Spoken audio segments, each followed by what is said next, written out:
Hello and welcome back to my channel.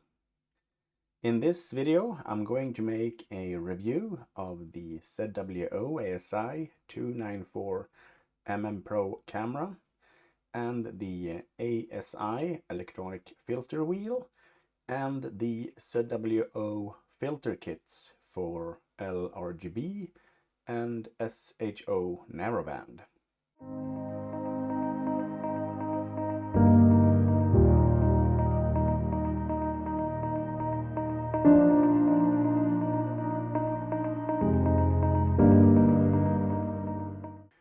I'm going to do a short unboxing first, then show you how to mount all the filters in the filter wheel, configuring it and using the filter wheel in Astro Photography Tool.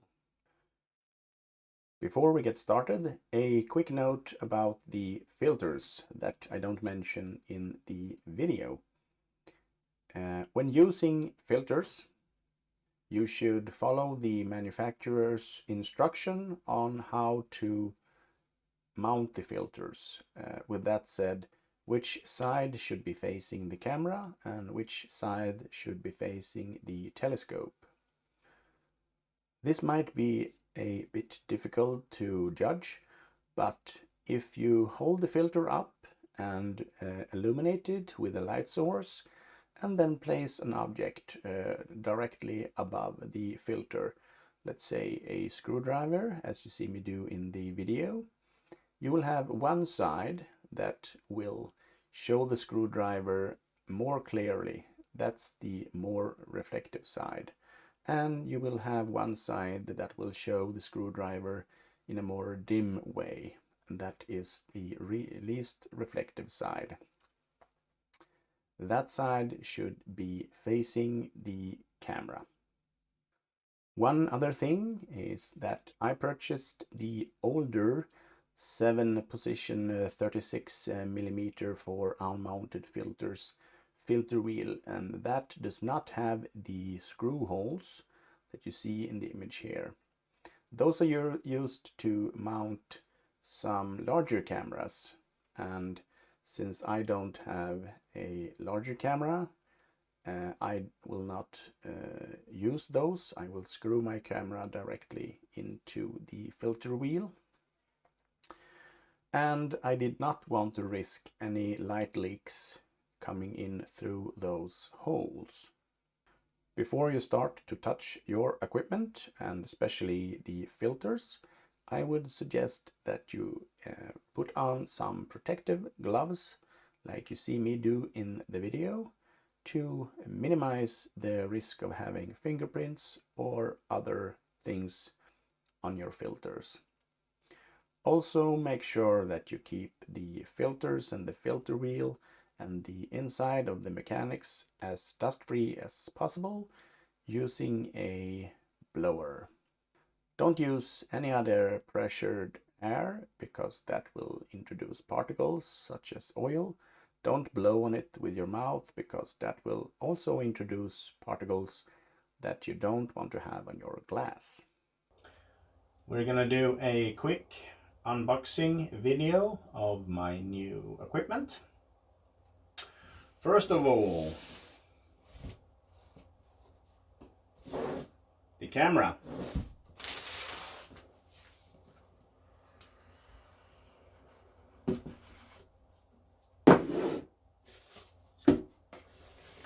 The ASI 294mm Pro.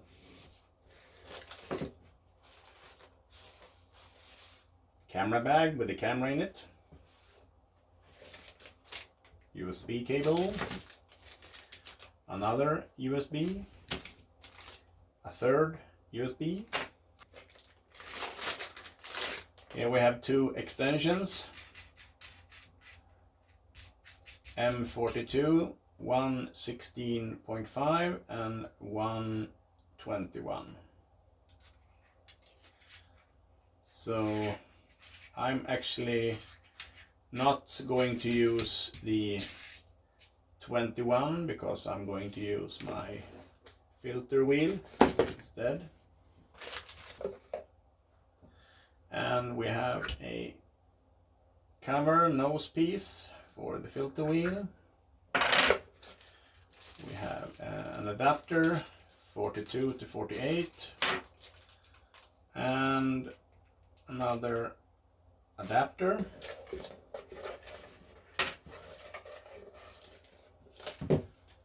And some spacing rings.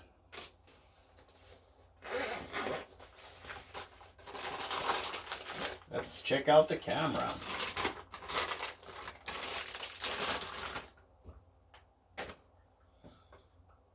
Shiny.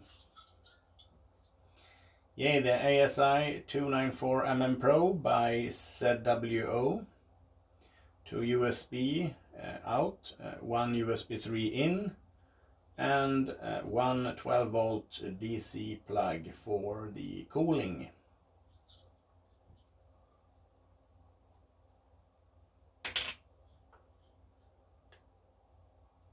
And this is a 4/3 sensor.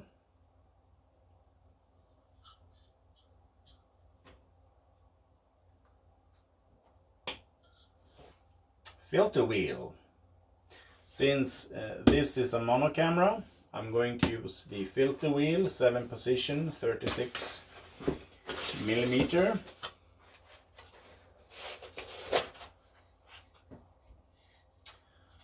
So here's the actual filter wheel. Comes with a nose piece as well that you can thread onto here. You can also put an adapter and then the camera onto here. You can also remove this to put the camera right onto the filter wheel.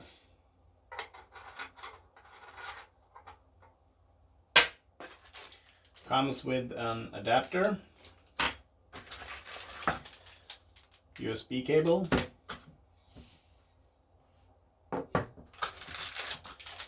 couple of thumb screws, some small screws for the filters, and some things to hold the filters in place, because this is a filter wheel for unmounted filters, and a screwdriver to attach the filters and also unscrew the back of this. And last but not least, here we have some filters. Since I'm just starting out in the mono world, I didn't want to go all in for the most expensive filters. So this is the LRGB kit by ZWO. It's luminance, red, green and blue 36mm unmounted filters kit made by TS Optics.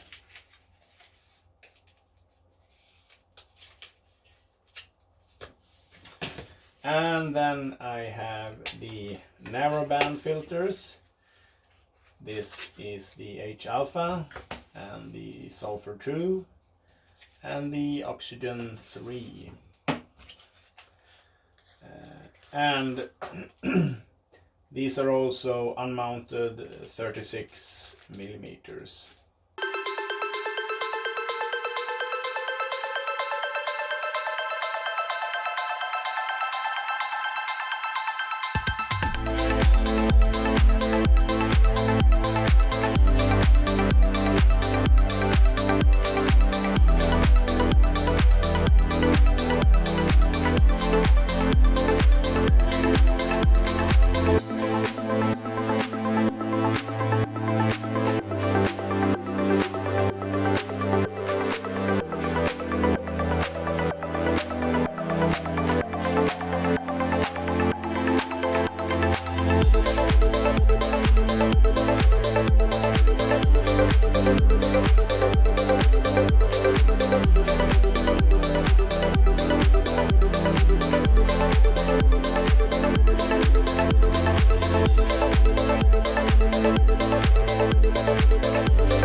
When it comes to the drivers for the filter wheel, you don't actually have to have anything specific, and that is also true for the camera.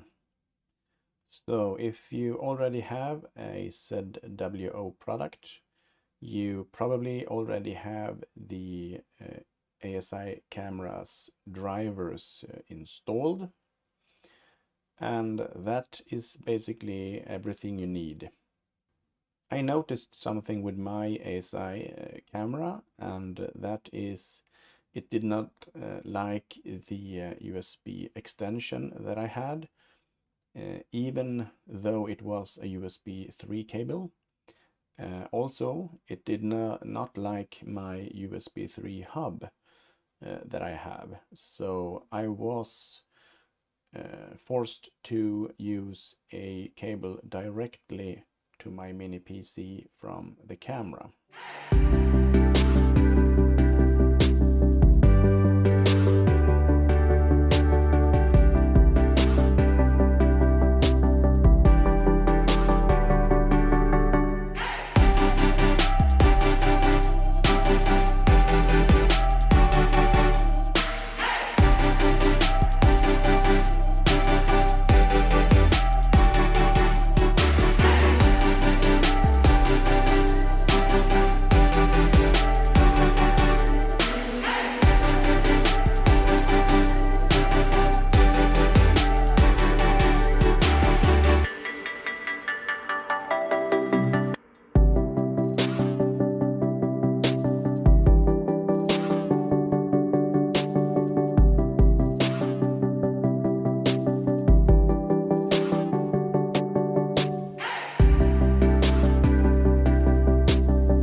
To show you a few things that you can do to configure your filter wheel and also make it work together with the ZWO automatic focuser if you have one of those. I'm going to show you some settings and how to configure this in Astro Photography Tool. You can most certainly do the same in Nina, for example, or Sequence Generator Pro, or use the products standalone. In Astro Photography Tool, you click on the Gear tab and you connect your filter wheel and also your focuser if you have one of those. I will show you how to get the filter wheel and focuser, both from ZWO, working together and changing focus whenever you change your filter. First of all, you click on Settings, and then you can click on Edit Wheel, and then you fill the name in of your filter for each position. Hopefully you made a small note about which filter you placed in which position inside the filter wheel. I chose to place LRGB in the first 4 slots, and then S2, H alpha, and O3 in slots 5, 6, and 7. I did not have to calibrate anything. The filter wheel was working from the factory.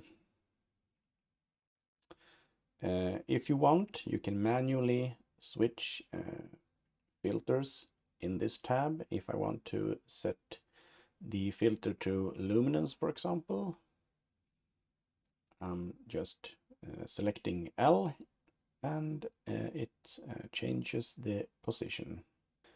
What I want to do now is to set my focus, and for that I want to have H alpha as my main filter, and that will have 0 offset, and all other filters will have a offset setting, so that Astrophotography Tool know to change the focus position of the automatic focuser whenever I change my filter.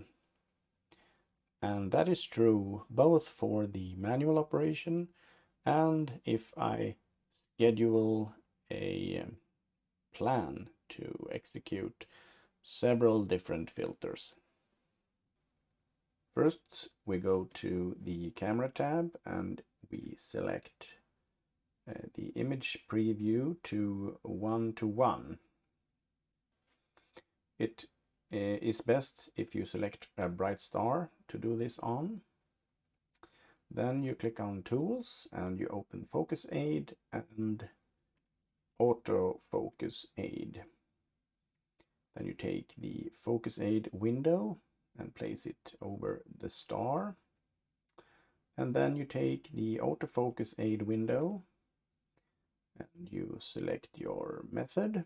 You can use HFD or FWHM.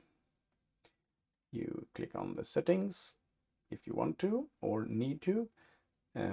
I usually use 15 test points and a 200 max moves count and a focus move step of 45. It's good to have a rather large move step so you get a nice curve. Then you have a small checkbox and that is called Calculate Filter Offsets. If you click this one, it will run a focus for each filter and save the offset calculations for each filter. It is also important to know that the filter that you are currently on, in my case HA, will be used as a baseline and all other filters will be offset from that filter. So it's good to know, because if you shut down the Astrophotography tool on your computer, it's good to save the focus position for HA and use that as a starting point, so that the next time you can refocus on your HA and you don't really need to refocus every filter in your wheel. So when you have clicked Calculate Filter Offsets, you just click on Run and it will remind you that HA will be used to offset. And then you click on Yes to start the sequence.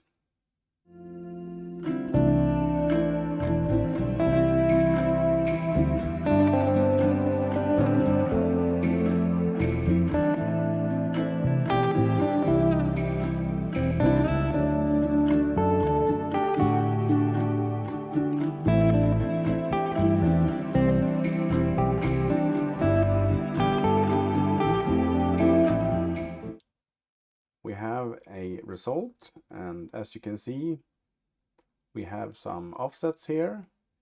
And if you want to use these offsets, you click on Yes, and I will show you it.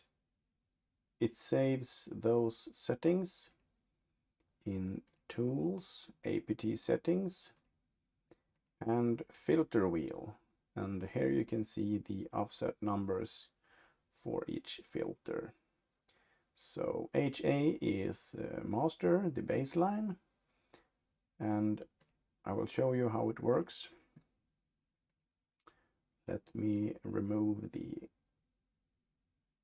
image preview. Let me select the HA filter. And I usually want to save this focus position here by pressing the Shift button and clicking this. If I click left click number 2 now, I have the value for the HA filter in my go-to, so I can use that the next time I open APT. But if I want to change filters, let's say I want to change filters to S2, you see that I'm at 12,635 And if I select the S2 filter, the focuser switches position to 12641. And if I select the luminance, for example, it changes to 12602. And you can also see that there is an offset of minus 33 steps on the focuser. And if I go back to HA, it goes back to 12635. The ASI294MM Pro, you might have been reading up on this camera. I know I did, different forums and online. And most people said that it was suffering from a major amp glow, and you would have to calibrate that out. But I use calibration frames anyway. But I thought I would show you what it looks like.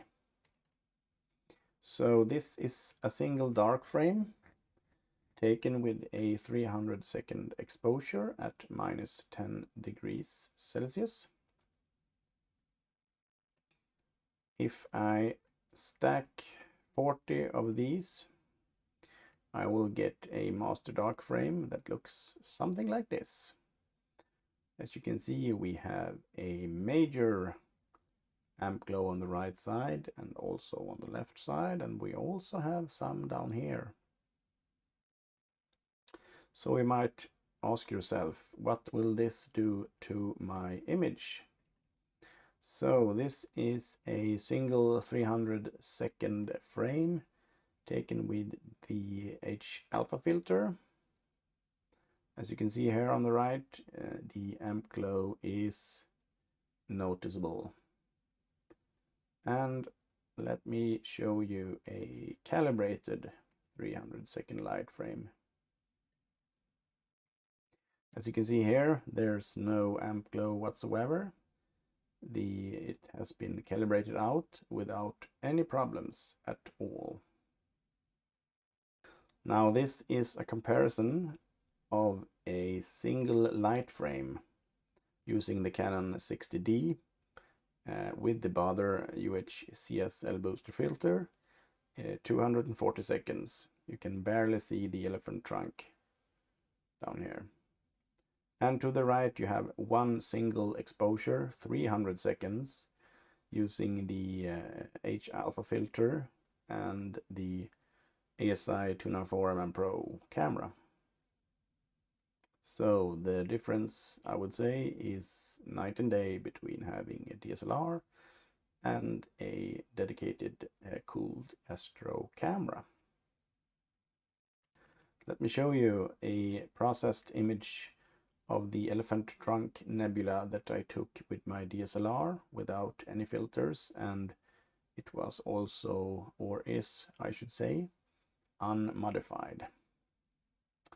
Then I tried with my DSLR using a Baader UHCS L-booster filter, and the result was this. Now this is also processed, and this is also about 9 hours worth of data, I should say, and the left image is about 4 hours. You can see there's a lot more detail in this image. But what can you do with the 294mm Pro? So this is the image that I got when stacking about 4 hours of data using the H-alpha, the sulfur 2 and oxygen 3 filters. This is processed with the SHO palette, and the stars are included from the H-alpha signal. So I don't have SHO stars. You could also do RGB stars if you want, or you can use the SHO or HOO stars if you would like, but I actually like the stars from the H alpha, using them a little bit smaller and in monochrome. So comparing to this one with the border filter, now it's not the same rotation, but you can see that there's a lot more detail going on. And this is also about 3.5 hours compared to this image with the border filter and the DSLR 9 hours. And if we compare it to a DSLR image without any filters for about the same amount of time, you can see a huge difference between the ASI294MM Pro cooled Astro camera and the Canon 60D DSLR camera. So thank you for watching this video. Stay tuned for more content, and if you like this video and want to see more videos like this, please consider subscribing and check the notification so that you don't miss out on any of my upcoming videos. Until the next time, I wish you have some clear skies.